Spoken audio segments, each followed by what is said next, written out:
नमस्कार दोस्तों, मैं लखन शर्मा द एयरसन एकेडमी के यूट्यूब चैनल पर आपका स्वागत करता हूं। दोस्तों, आज से हम बहुत ही रोचक सब्जेक्ट पढ़ने जा रहे हैं। दोस्तों, आप समझ ही गए होंगे, हम पढ़ने जा रहे हैं इतिहास।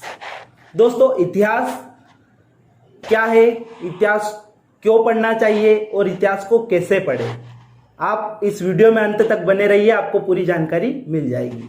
दोस्तों, सबसे पहले मैं बताना चाहूंगा आपको इतिहास का जनक कौन है, इतिहास की उत्पत्ति कहां से हुई है। दोस्तों, इतिहास शब्द की उत्पत्ति हुई है हिस्टोरिका नामक बुक से।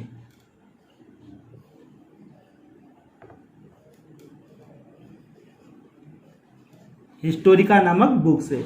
दोस्तों, ये हिस्टोरिका नामक बुक लिखी थी हेरोडोटस ने।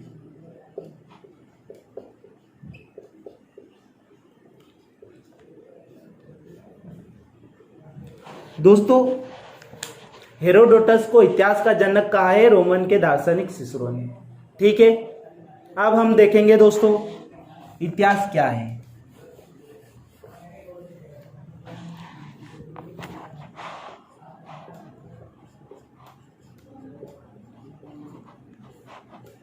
दोस्तों, इतिहास जो बीत गया वो इतिहास है। दोस्तों, अब हम देखेंगे इतिहास शब्द दो शब्दों से मिलकर बना है, इति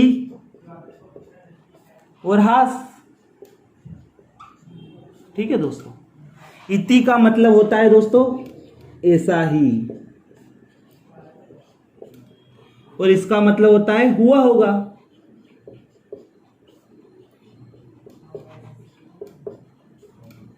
ठीक है, ऐसा ही हुआ होगा, ये होता है इतिहास। ऐसा ही हुआ होगा, हम इसे बदल तो नहीं सकते दोस्तों। ठीक है, अब आपको मैं बताऊंगा इतिहास हमें क्यों पढ़ना चाहिए।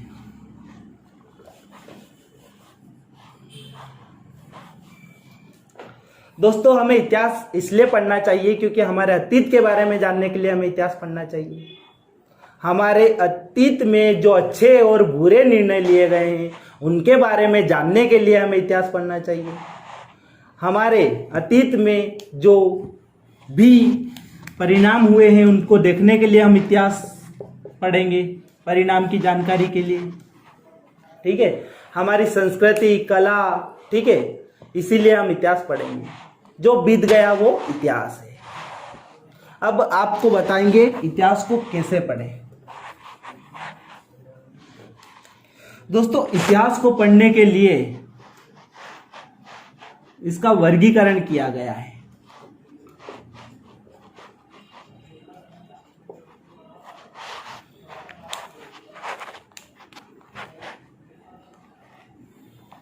इतिहास का वर्गीकरण किया गया है दो भागों में। देखिए आप, परंपरागत और आधुनिक।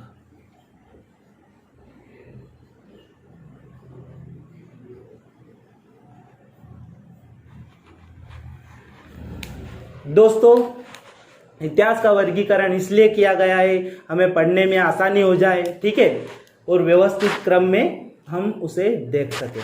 दोस्तों, हम सबसे पहले देखेंगे परंपरागत। परंपरागत वर्गीकरण J.S. मिल ने किया है। ये किस आधार पे किया है दोस्तों?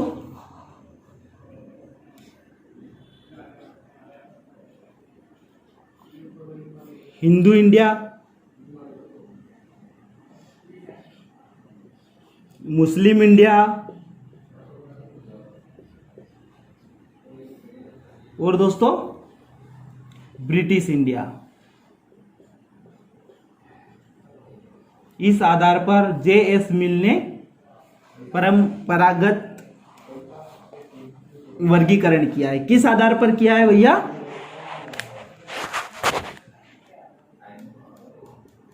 धार्मिक प्रभुत्व के आधार पर।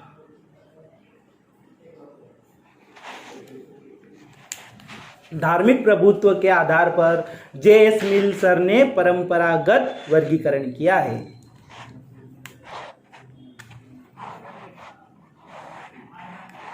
दोस्तों प्रारंभ से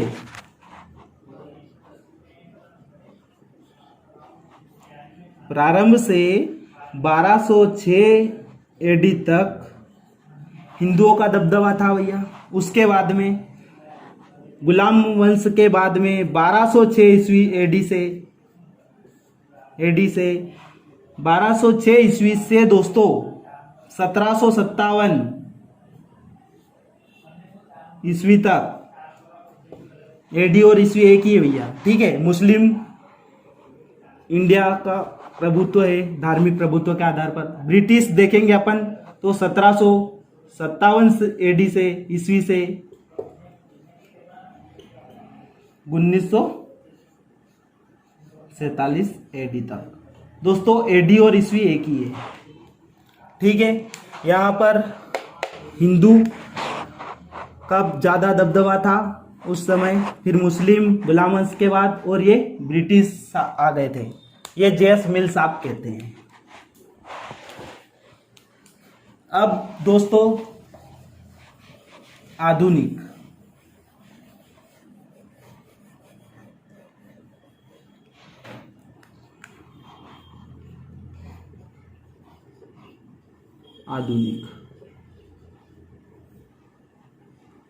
इसको भैया देखिए आप, प्राचीन भारत,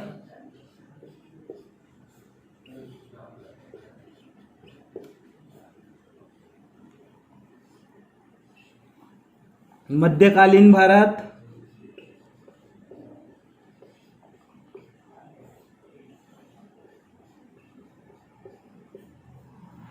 और आधुनिक भारत।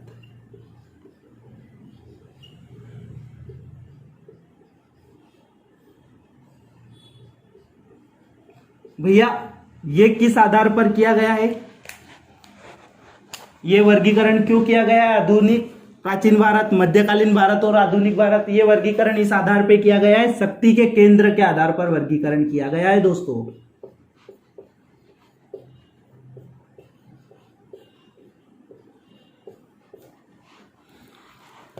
प्राचीन भारत, मध्यकालीन भारत, आधुनिक भारत।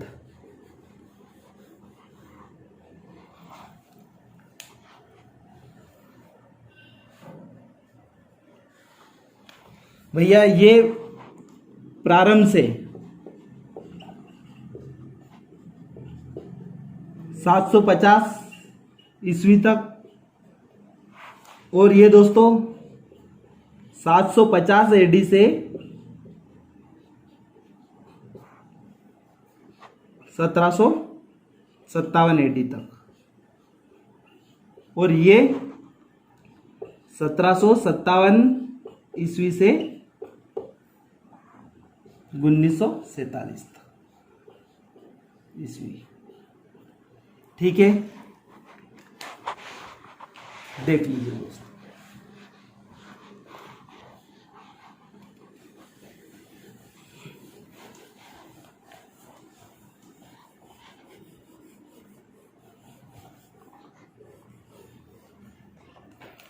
दोस्तों, प्राचीन काल से संबंधित उदाहरण है पाषाण काल, ठीक है।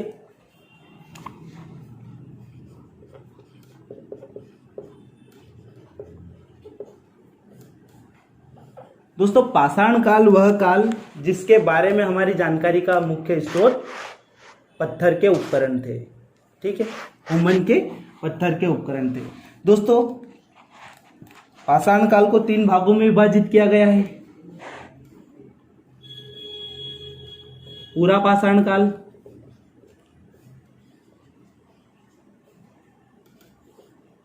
मध्य पाषाण काल,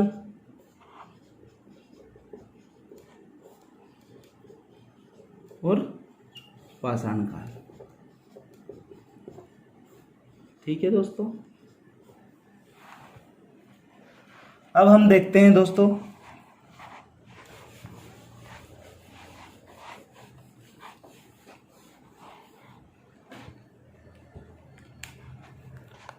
प्राचीन में हम देखेंगे जो प्राचीन काल था,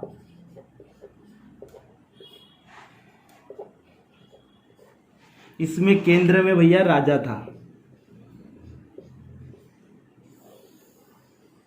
भैया राजा ही सेना रख सकता था, राजा कर वसूली राजा करता था, राजा के सभी नियम मान्य होते थे। ठीक है, सब कुछ राजा के द्वारा ही होता था प्राचीन काल में।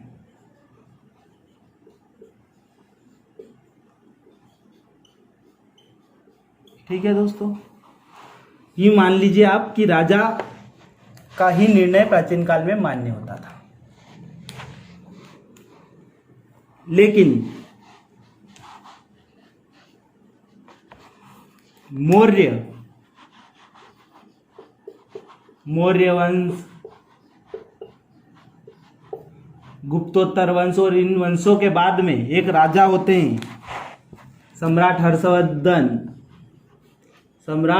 हर्षवर्धन। इनके बाद दोस्तों धीरे धीरे मध्यकाल की ओर हम बढ़े। इनकी जब मृत्यु हो जाती है सम्राट की, उसके बाद में ऐसा कोई सम्राट नहीं है कि वो संभाल सकता है। तो उसके बाद में भैया मध्यकाल की शुरुआत हो रही है। भारत की बात हो रही है दोस्तों, मध्यकालीन भारत है ना, मध्यकाल। दोस्तों इस काल में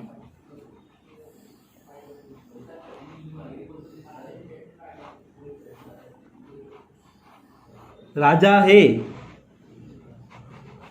लेकिन राजा वही बनेगा जिसके पास सामंतों की संख्या होगी, सामंत उसके समर्थन में होंगे, वही राजा बनेगा। ठीक है, सामंतवादी नीति यहां से मध्यकाल से शुरू हो गई थी। सामंतवाद के पहले ये चलता था भैया, ये प्राचीन काल, और ये सामंतवाद आ गया था। यहाँ पे जो सामंत थे ये छोटे छोटे भैया, पहले तो राजा होता था प्राचीन काल में, उसके बाद में प्राचीन काल के बाद में भैया जब हर्षवर्धन की मृत्यु हो जाती है, तब छोटी छोटी जनपद होती है, आपको पता है, उसमें सभी सामंत मिल जाते हैं और वो राजा बनाते हैं। और वो राजा को विद्रोह भी कर सकते हैं, राजा के प्रति विद्रोह भी कर सकते हैं दोस्तों सामंत, और उसके बाद उसे हटा भी सकते हैं। मतलब प्राचीन काल में ऐसा था कि राजा का बेटा ही राजा बनेगा, लेकिन यहाँ पर राजा का बेटा वो राजा बनेगा जो लायक होगा और जो जिसके पक्ष में सामंत होंगे। ठीक है दोस्तों, अब आता है आधुनिक।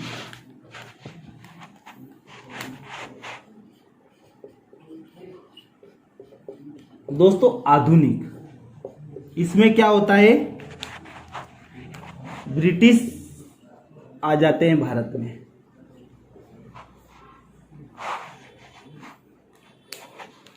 आप सोच रहे होंगे कि ब्रिटिश मध्यकाल में क्यों नहीं आए, क्योंकि दोस्तों प्राचीन काल के बाद में राजा था, उसको ये हराने में सक्षम नहीं हो सके थे। और मध्यकाल में जब सामंतवादी नीति चली, ठीक है, यहाँ पे ये छोटे छोटे सामंत मतलब छोटे छोटे राज्य बन गए थे। इसके बाद यहाँ पे बहुत बड़ा राज्य हुआ करता था, उसके बाद में छोटे छोटे राज्य बन गए। तो इन्हें लगा ईस्ट इंडिया कंपनी को कि ये बड़े बड़े राज्य तो हम जीत नहीं सकते, इन छोटे छोटे राज्यों को हम जीत लेंगे। तो इसके बाद में इन छोटे छोटे राज्यों को हरा करके फिर इन्होंने अपना प्रभुत्व हिंदुस्तान में जमाने की कोशिश की है। ठीक है, तब आ गए थे ब्रिटिश, इनको हरा करके धीरे धीरे व्यापार के उद्देश्य से आए थे भैया, और हमारे हिंदुस्तान को लूट कर ले गए हैं। अब देखिए दोस्तों,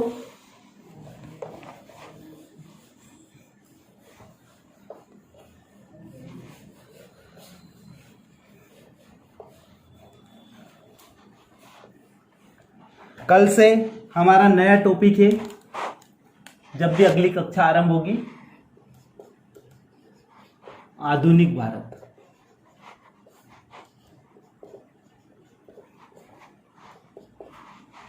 बिल्कुल अच्छे तरीके से आपको इतिहास पढ़ाया जाएगा दोस्तों, पूरा इतिहास कवर कराया जाएगा। आप सिर्फ इस चैनल को सब्सक्राइब करें और हमसे जुड़ जाइए दोस्तों। जाते जाते मैं आपको एक बात बताना चाहता हूँ कि सूर्य की तरह अगर आप चमकना चाहते हो तो सूर्य की तरह जलना भी पड़ेगा, सूर्य की तरह आपको मेहनत भी करनी पड़ेगी। ठीक है, जलोगे तपोगे तभी तो सूर्य की तरह चमकोगे।